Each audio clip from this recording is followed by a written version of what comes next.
Thank you, Alas Ciancora, and thank you for the opportunity to speak on this motion tonight. I welcome the government's motion, which shows that we're fully committed to the agreements that underpin the Northern Executive. Indeed, we're working with the Executive to finalise the work that was started with the Good Friday Agreement 15 years ago. My time is limited tonight, so I want to focus on one aspect of the motion tonight, and that's the Irish Language Act. It was agreed at St Andrews, but it still remains unresolved.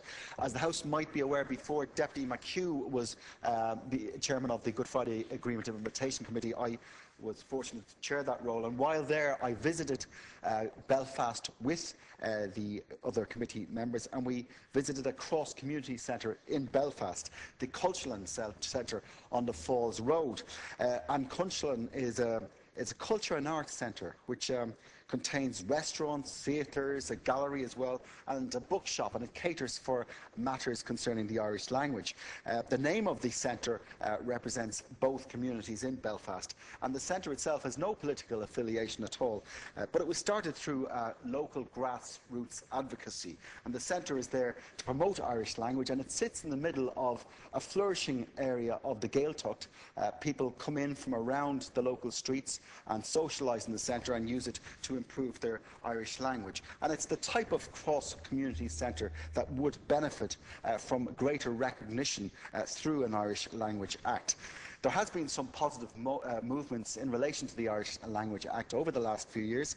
The Northern Irish Culture Minister, Carol Ní Chualann, published draft strategies on the Irish Language Act and on the Ulster Scots last July in 2012. These were open for a public consultation, and indeed many people commented.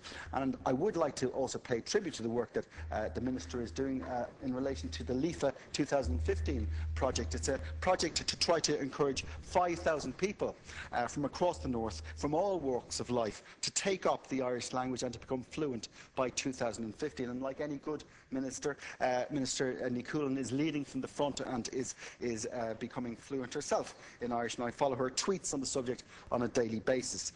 And of course there are other positive movements as well. The digital crossover last year means that TG Cahir and Radio na Gaeltachta have become available in Northern Ireland, and that helps to fulfil a commitment under the Good Friday Agreement. So the government is taking this seriously. I know the Taoiseach himself has met with many Irish language groups on this subject, and I know that he will continue to work, as will his department, to get the Irish Language Act over the line, because we all know it's a key part of the St Andrews Agreement, and it's in everybody's interest that this is achieved. Good morning,